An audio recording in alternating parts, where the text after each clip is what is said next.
Did you know there was a time when the entire human population could have fit inside a single football stadium? A moment so precarious, so close to the edge, that humanity was almost wiped from existence. We weren't hunted by monsters with giant claws or teeth. We were suffocated by the planet itself. Imagine this. 74,000 years ago, the world is lush and green. Our early ancestors, Homo sapiens, are thriving. Small bands of hunter-gatherers spread across Africa and are beginning to venture into Asia. They are smart, adaptable, and resourceful. They have mastered fire, crafted complex tools, and are building the first stirrings of culture. From their perspective, the future looks bright, but they have no idea that deep beneath the earth, a monster is waking up. This wasn't a creature of flesh and bone. This was a geological titan. In what is now Sumatra, Indonesia, Mount Toba was quietly gathering its strength. For thousands of years, magma had been pooling in a colossal chamber beneath the surface. Pressure building, building, building. The ground would have trembled. Strange gases might have seeped from the earth, but our ancestors, thousands of miles away, would have been oblivious. They were busy with the daily realities of survival, hunting game, gathering roots, and protecting their families. They looked to the sky for signs of rain or seasons, not for a harbinger of global doom. Then it happened. With a force 1,000 times more powerful than any volcanic eruption in modern history, Mount Toba blew its top. This wasn't just an eruption. It was a planetary cataclysm. An estimated 3,000 cubic kilometers of rock, ash, and dust were blasted into the atmosphere. The sound would have been deafening, a roar that circled the globe multiple times.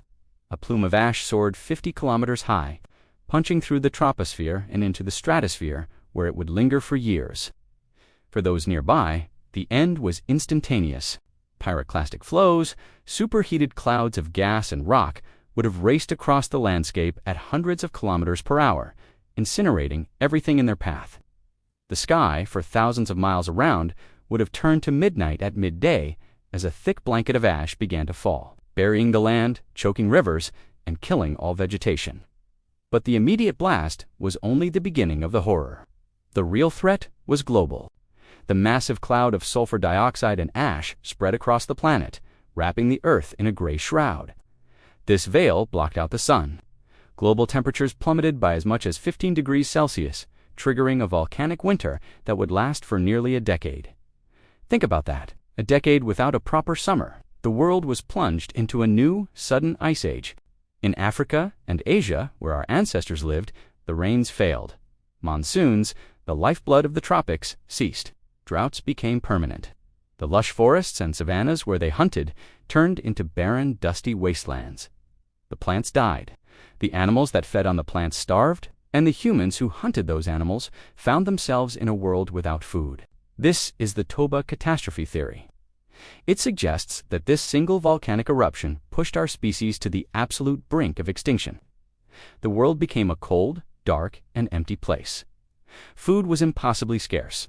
Survival became a brutal minute-by-minute struggle against starvation and the biting cold. Small groups of humans would have huddled together, watching their numbers dwindle. Every death, whether from hunger, cold, or sickness, was a catastrophic loss for a species already on the ropes. Genetic studies support this terrifying narrative. Our DNA tells a story. When you look at the genetic diversity of humans today, it's surprisingly low compared to other primates like chimpanzees. It's as if our genetic history passed through a tiny bottleneck. Some scientists believe this genetic bottleneck corresponds directly with the Toba catastrophe. The theory proposes that the total human population crashed to as few as 3,000 to 10,000 individuals. That's it. The entire hope for our species, scattered in a few isolated pockets of survivors, likely in coastal areas of Africa where they could perhaps find seafood and survive the worst of the volcanic winter. Every single person alive today is a descendant of this tiny group of survivors.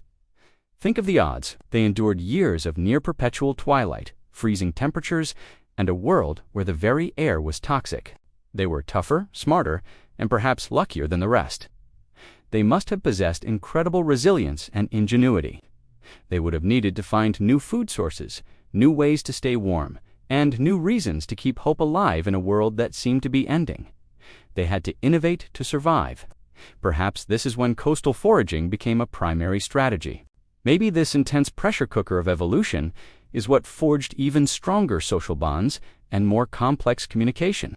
They couldn't rely on the old ways because the old world was gone, buried under a layer of volcanic ash. They had to adapt or die, and against all odds, they adapted. Slowly, ever so slowly, the planet began to heal. After years, the volcanic ash and aerosols in the stratosphere began to fall back to Earth. The sun's warmth returned, the ice retreated, the rains came back, and life began to reclaim the barren lands. For the small bands of human survivors, it was like emerging from a long, dark cave into the dawn. The world was forever changed, but it was alive again. From that tiny population, humanity began its second chance. They started to grow, to expand, to once again explore the world. This time, they carried the memory of the long winter in their very genes. We are all children of the Toba survivors. Their struggle is our origin story. It's a humbling reminder of how fragile our existence is, how a single event, a geological hiccup, almost erased us from the story of life on Earth. We survived by a thread. And here's the truly chilling part. Toba wasn't the only supervolcano on Earth. Places like Yellowstone are geologically active and have the potential for eruptions on a similar world-altering scale. We survived the last great test, but it serves as a stark warning from our deep past. Our civilization, our technology, our entire world rests on a planet that holds unimaginable power. We weren't the first to face its fury, and we might not be the last. Thanks for watching. If you found this journey into our past fascinating, please like and subscribe for more stories of survival.